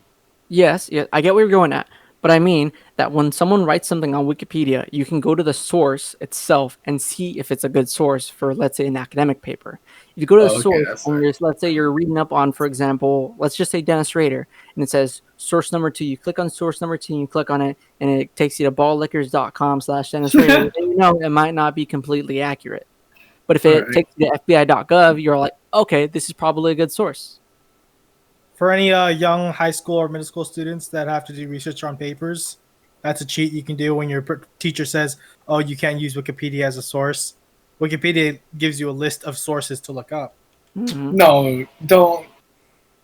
Sorry, don't use Wikipedia. Come on, dude. Some of their sources are like BS. Like some of the sources require books to be rented out from New York, and Yeah, like yeah. a library that like you can't physically access. Like, how are you supposed to source that for yourself? Come on, dude. But I I'm not can't saying speak. base your whole paper on it. I'm just saying like Yeah, you can yeah. find some resources Yeah. on there. Like one of the first things they taught us. I don't know if it's like for a lot of other schools, but one of like the first things they taught me and retaught me in high school and community college and college was how to discern a credible source from an uncredible source. Not credible source. From an Non-credible. incredible source. Non-credible. From an Non-credible source. incredible source. Listen, I went to a CC, okay? All right. Yeah. Whoa, So, whoa. what? Incredible. Going to a CC does not necessarily mean you're less intelligent. No, it doesn't. It's just a little joke. I went to a CC. It was great. I loved it. Eh, What, you don't like it? Us three went to the same CC, just for context. I fucking loved it. It was a great program. It's like one of the best geology programs out there. let's just move on. Okay, yeah, but you also went to a university and didn't make any friends and moved back. So like, you're Wow. like, Wow. you're Wow. okay. I'm sorry, but like, Oh. what I'm saying is that your judgment of Hi, like everybody. No, dog. experiences are a Just little for context, he's skewed. not talking about me, Yeah, Danny. dude, I'm just I like made friends. community college was We're like saying alright. that- Community college was alright. That's all I'm saying. It was like it's alright. It was just alright. Like I'm not saying I like, oh it was enjoyed it. trash. I'm saying it was alright, dude. I had a great time, and I look back on those memories Hey. with fondness. Good job for you, man. Happy for you. What was I even saying? I don't know. The murders. After this, it was followed by 5 years of silence. Now, it's worth noting that at this time, personal computers began to become a thing, and the police chief at the time realized it could be used to save them thousands of man hours and taxpayer money because they were wasting a lot of money just paying these cops to try to do like kind of menial jobs that computers can take of nowadays. Just crunching numbers, compiling lists, things like that, trying to find a suspect list. Now, they delved into at the time what were new theories such as behavioral science theories that were being developed by the FBI and new like something like the newer stuff like we talked about before, like genetics, since they had Dennis's DNA from the Otero murders in the form of semen, which he left on the scene. Now, during this time, a secret task force was devised. They were not allowed to even tell their family or their what or like not even their wives. So I don't mean just their kids or their mom or dad or their cousins, not even their wives, what was going on because they were afraid that they didn't know what this guy was like. They were afraid he was going to follow them home or something. Because when he sent the last letter that we mentioned, they announced it on TV, but they didn't put any of the women news anchors on TV because they were afraid he was going to look at them and be like, I'm going to follow them home. So they put the the news director for the program or for the network at the time on live TV, and he's the one who told the stories. And the police chief even gave him a gun to take home just in case. He's like, "Hey, you just did this. You probably just made yourself a target. Here's a police pistol, and we're gonna have a cop follow you home. So this Just to be sure." so this is the result of that much, I guess, fear that Dennis has put into the public eye. Yeah, Mm, exactly. Damn. Now, here's another pretty clever part. You're going to remember if you guys saw our episode 1, he shot Kevin, one of the survivors, in the face with a 22 pistol. So they made a list of all the people that purchased that type of 22 pistol and eventually narrowed it down to a list of 200 men, some living locally and some living elsewhere. Most of them willingly complied and gave them their DNA to kind of cross them off the list. Some fought a bit, some didn't, but most people just willingly gave their DNA. Different times, I guess. I'm not Yeah. gonna give my DNA. I mean, if it was kind I of would like, not hey, have. I would not give my DNA away. you're one of 200 men that are suspected of being the kid. Wow. There he is. What happened there? Sorry about that, everyone. I went AFK because I wasn't touching my mouse. Sorry, go ahead. So, lost my train of thought. That's pretty shocking. I was saying, I mean, like, if like law enforcement literally came up to you, or like the FBI came up to you and said, "Hi, we'd like you to we'd like to test your DNA, you and 200 other men. You're not in trouble, but you are suspected of being the BTK killer. Would you be willing to give your DNA in order to get cross, I guess, examine this to wipe yourself off the list as a potential suspect, and you would still say no? Like, no, I'm not doing that. I don't care if you think I'm a suspect or not. Listen, I'll fucking spit on anything you want me to, but I gotta talk to a lawyer first. All right, that's That's fair. that's yeah. That's I fair. mean, Because you never know. Honestly, there's a lot of times where cops, because they're desperate to catch someone, Mhm. they're willing to just pin it on anybody they can. I mean, Because you got to remember, at this time, sorry to interrupt, Jocelyn, but at this time, there was people getting killed and there wasn't any results for like years on end. Yeah. So like, oh, we got to close this case. People got to trust us. We're wasting taxpayer money. yeah, no, I get that, and I guess like for some people, like they're more likely to get pinned for that crime than others. I guess I'm speaking it more in the perspective of it will come off as more suspicious if you refuse to give any DNA. Yeah, It's just I don't know. This is what I think. Talk to a lawyer, man. Yeah, of course. I mean, obviously, yeah, have a lawyer with you when you're doing this. But I'm just saying, it might possibly like not incriminate you, but it can't look good if you say no to wanting to like give your DNA or to like providing your DNA for them to cross-examine. I don't know. I don't know if that's Okay, true or not. wait, but what's the difference between incriminating? I mean, obviously there is a difference between incriminating yourself and making yourself look suspicious. Obviously, they're two different things. One thing is that you're agreeing to a charge, and the other one is that you're just suspicious. But, like, in theory, wouldn't that technically be the same idea? Not idea, but the same kind of consequence, or not consequence. How would I say it? The same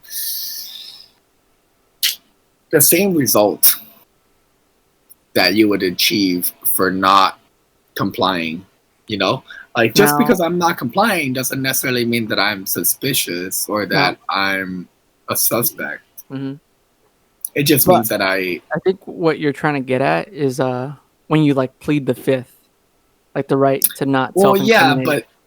but the same thing with like offering up DNA too, and like, okay, for example, if I get pulled over, right, and a cop asks to search my car, I could rightfully say no.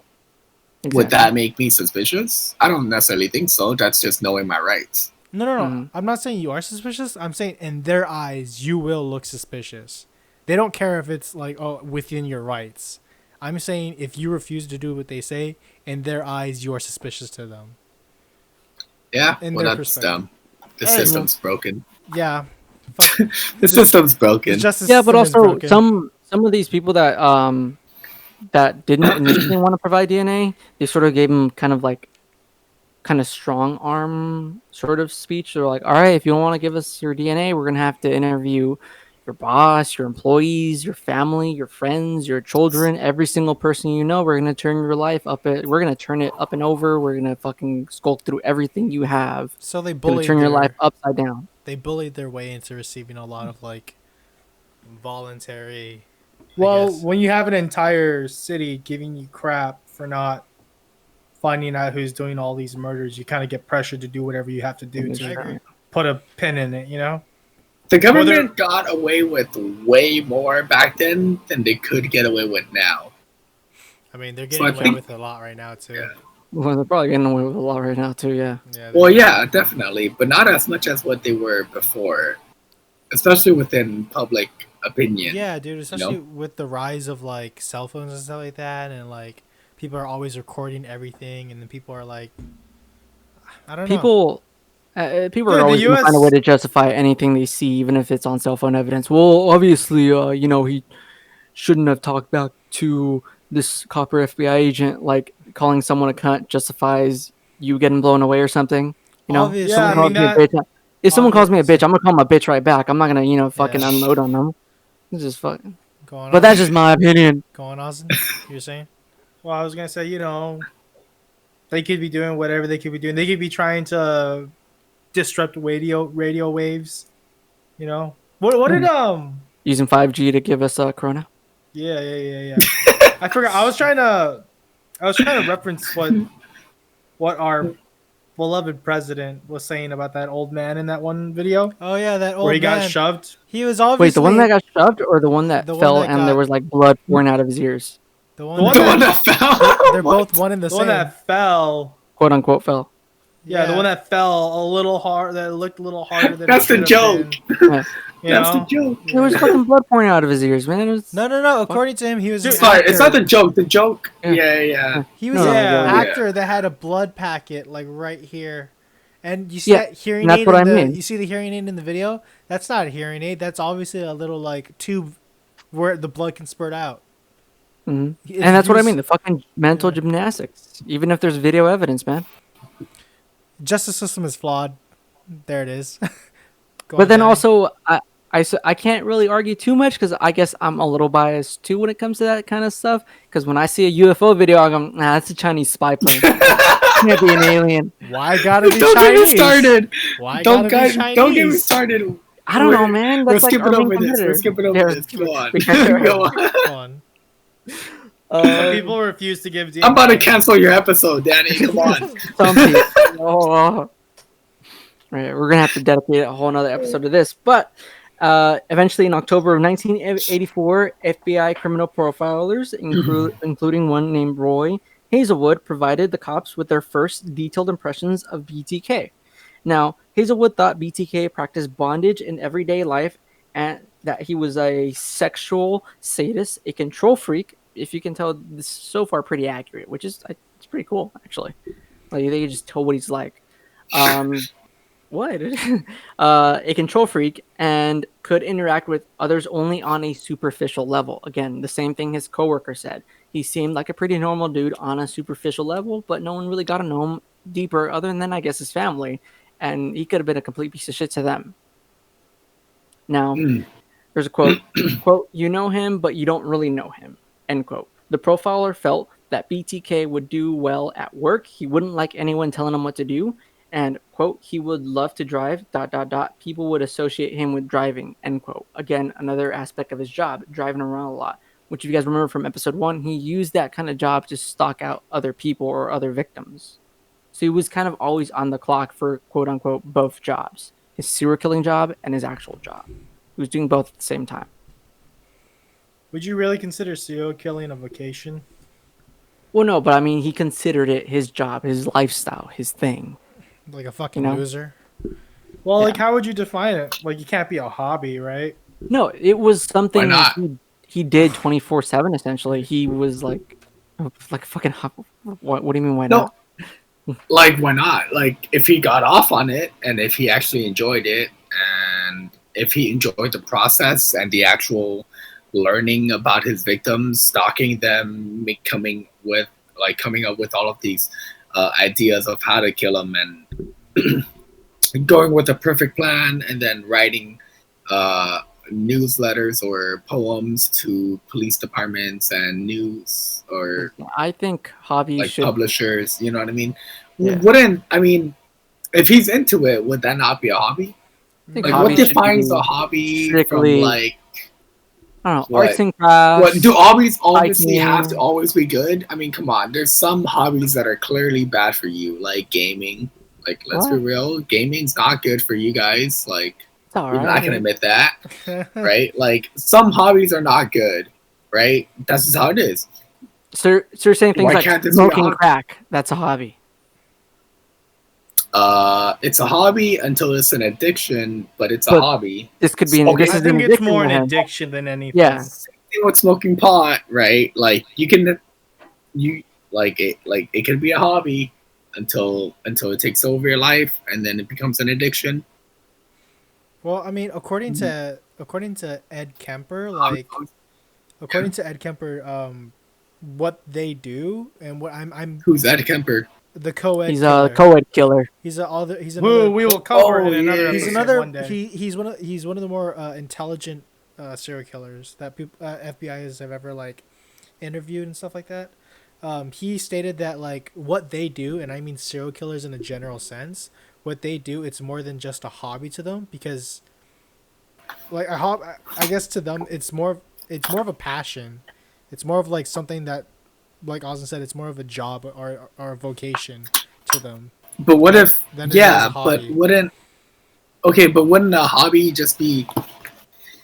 I mean, some people can mix their hobbies and a job. No, Like some people take photography as a hobby and it eventually turns into a job and they enjoy it and then it's no longer work. Like I mean, like I'm just saying that maybe he saw it as his hobby. You know, I'm not like arguing for the fact that murder is a hobby. I'm just saying, like, maybe it was his hobby. Look, You know, he's a fucking kid at show and tell. One kid before him goes, "My hobby is bird watching," and he goes up, and my hobby is murdering women, and it just fucking sits down. yeah. I don't know, I just feel like Danny Barnes. Can you please stay after class? but like I said, I I mean, wouldn't want that fucking kid to stay after class, man.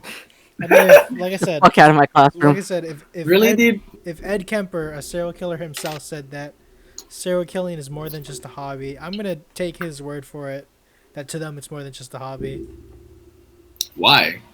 Because All right, I feel like we're getting a little too deep into this topic. We still got a you're whole nother not, murder to take so to cover, you guys. can't Go really. ahead. Go I don't ahead. Go ahead. Go ahead. Yeah. It's Sorry. just one person. It's not a fact. Go on.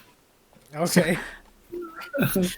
Fuck this Ed Kemper guy. Yeah. All right. So his next murder and the last one we're going to be covering in this episode until we get into the other two and how he was caught is Marine Hedge, killed April 26th to 1985. It was the timeline's kind of a little skewy just because it was like late at night.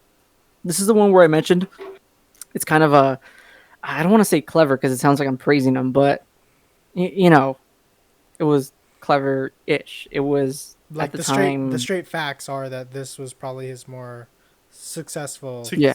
Yeah. Yeah. He made the least room of error for this one. Yeah.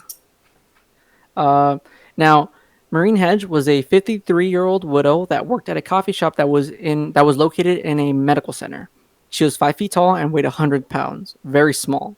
She enjoyed jewelry, matching her outfits, cooking from scratch, and was overall a kind person who dealt with the loss of her husband by giving to others. Her son, daughters, grandchildren, things like. She was a good person. All these people were, that was his thing. She, however, lived only 6 stores down from Dennis. They were in the same neighborhood. They were neighbors. Now, this was most likely just because he was tired of the constant stalking of alleyways and streets and planning escape rooms and things like that. So he was getting bored of the work part. He was getting more casual with these murders. Now, the murder, the fun part, which was essentially the stalking, the code names he likes to give these murders, and the murder itself, he still enjoyed. So he nicknamed this one Project Cookie. I tried to look up why he named it Project Cookie. I honestly don't know why. Maybe because she was a sweet old lady that liked Maybe, yeah, baking. maybe. Actually, 53 is not even really that old. I'm sorry. I take that back. 53 is not that old. It really isn't. I feel like 53 is the new middle age. But also, this was like in the 1980s. So, Life expectancy. I think people still, yeah. Life expectancy was a lot lower. I don't Yeah, think so. Was it? I think people Was it really? people still smoke cigarettes for health reasons back then. Yeah. I'm not too sure though. Well, I mean, life expectancy only goes higher the further Yeah. we go in the future. Like, people are now expected to live up to like late 80s, early 90s nowadays. I'm still hoping they find a key to immortality before I die, or they put me in like a sick ass robot body. Like in Black Mirror, awesome. where they. But you don't believe in aliens, so nah, never. Well, why do aliens have to be responsible for every great leap forward we have? It can't be one smart guy that's really good at computers. Nah. Just saying. All right, now one part he did not get lazy was the stalking process, as mentioned before. He would time Hedge's comings and goings and any men she made contact with, and found out when she started her shift at the coffee shop, and found out that she came in at 2 p.m. and left at around midnight. He even went to the coffee shop sometimes just to make sure, like follow her. Same thing he did with the Nancy murder, where he went to her place of work just to get either a closer look or closer access to better find their schedule. Now, his alibi this time, he would use his son's Cub Scout camping trip at Camp Tawakoni, I'm sorry if I butchered that name, as a cover. Now, the camp was 20 miles away. Yeah, this is where the part where I mentioned it's kind of like Dexter. He used his son as an accessory to, or he used his son as an alibi. Mm-hmm. How fucked up, bro. Mm-hmm. Now, while at camp, he told the other scout dads that he had a headache and that he was going to go to bed early. So if anyone asked, like they go like, "Oh Well, yeah, Dennis was yeah. here the whole night. He just had a headache and went to bed. He was in his tent the whole night." Now, it's worth noting though, before leaving on this trip, he stashed a black plastic kind of I wouldn't call it a tarp, but a black piece of plastic in his church, the Christ Lutheran, which he would later use during the night. Now, he then slipped into his car and drove a few miles away before stopping and changing from his Cub Scout attire to some darker clothing, and that to some darker clothing that he had in his bowling kit. He then drove back to Wichita, entered a bowling alley where he pretended to get drunk at the bar there, and splashed some beer on his face and clothes so he would smell like alcohol before calling a cab for himself, telling the driver that, quote, "the boys and I have been partying," end on quote, in a slurred manner, and was let off near his home neighborhood. So he was trying to make this kind of sound like, oh, he's just the cab driver's like, oh, it's just another drunk dude I'm picking up. It wouldn't stand out in his head. Yeah. Yeah. Again, and pretty clever on his part to splash beer on his face. It would kind of, like he would smell like the stuff. Building an alibi. Yeah. And again, people still thought he was at camp. He wasn't technically there according to his alibi, which he had witnesses to, kind of. How did he sneak out without getting caught? I'm assuming the campground was dark. I mean, once you go to your tent, Yeah, it's no probably like Probably, else. yeah, Probably slipped his kid some sleeping pills so he wouldn't wake up. yeah. Could you imagine? Wait, Sorry, go ahead. I was gonna say, could you imagine that? Like, if he hadn't and his son had woken up in the middle of the night to like ask his dad to help him go pee outside or something, he's just like, "Where's my dad?" You know? Yeah, that's the part that kind of made my brain a little like kind of question this a bit. I'm like, did they not sleep in the same tent, like the father and son, or did they have their own individual tents? Because he was gone the whole night, so the kid would have definitely noticed when he came into the tent and his dad wasn't there. So I'm assuming they had separate tents. Yeah, that actually makes sense. Yeah, maybe. But then what if the kid just never got up to pee in the middle of the night? Well, no, he's Just saying never noticed. his dad turned in early, so that Yeah, means he went to bed the early. kids are probably still out doing something. So his son never returned. Oh. So more than likely, all the boys were sharing like tents with each other, like to camp Yeah. with each other, and And the parents were dads had just them. there as chaperones separately. yeah, had Kind their of. own tents. It was the 80s. Yeah, go on. All right. So, you got the taxi. Now, you got out of the taxi into his own neighborhood. You got to remember, he lived here for a long time, so even though it was dark, he found it very easy to kind of just navigate in the dark. He was in his own home turf right now. So he got to Hedge's house, Marine Hedge's house, and he noticed her car was there, and he assumed she was already home. He wanted to surprise her, but it didn't deter him from continuing with the murder. He cut her phone line and carefully broke into the home so not to alert her when she was still inside. But he found out she wasn't there. Although, right when he got inside, he heard a car door slam accompanied by a woman and a man's voice, which prompted Dennis to hide in the closet for an hour while the man and Marine Hedge spoke. Again, he's afraid of men. He's afraid of pretty much anyone over like 5'3". So a lot of men. Now, yeah. Which, if you guys remember from episode 1, he did come out and confront Kevin and his sister when he found out they were both there. But I'm assuming he learned his lesson from that and just decided to hide it out this time because Kevin got away. Mm-hmm. Now, so after the men left, Maureen went to bed, only to be awoken by Dennis climbing into her bed and murdering her. Now, Dennis would wrap her nude body in bed covers and dragged her to her own car and stuffed her into her own trunk before driving to his church, where he used that black piece of plastic that he previously stashed there to cover up the window, to cover up the light coming up from inside. Now, he used her body as a prop. He put high heels on her feet and posed her in lewd positions so he could take photographs to enjoy later. Oh, Yeah. Now, would that make him a necrophiliac? I don't think he If fucked he him. enjoyed dead bodies, I don't know, because I always thought that like necrophilia always involved a dead body, regardless of I think penetration or not. it's also like a love towards them, you know. Yeah. Like they treat the dead body like Mm. a lover. So I think for him it was just more like I think he was more trying to like position her that way, do that with her dead body, just so he could like have photographic evidence as as a memory to hold on to. But I don't think he was in love with the dead body. True. I think if he could have found a way to do it while she was still alive, he would have done it probably. And So there maybe are some killers that force their victims to wear clothing and pose for them, so they take photographs and then they kill yeah. them. All right. Where was it? Oh, right. Sorry. He then took her body out to the country northeast of Wichita and hid her in a wet ditch covered by underbrush on 53rd Street North, where her body would be found 9 days later by the Park City Police Chief and an animal control officer. Which I feel fucking bad for that guy. He's just like catching dogs and shit, and he finds a dead body. Uh, they noted how knotted pantyhose were found near her dead body. He then drove back to his own vehicle, abandoning hers, and drove his own vehicle back to camp, where he would get back before dawn came in the morning. And that is where I will leave off with that murder today. You guys want to add anything else before I outro us out? No, I mean, like it's getting a lot more interesting.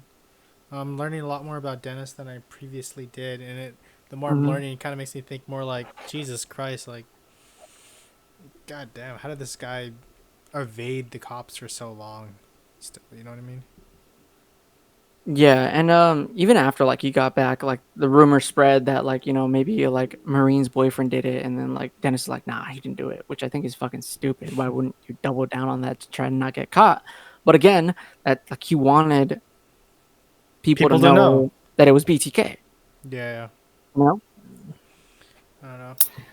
What an amateur. It's kind of literally like you speak as if you're a professional, Ben.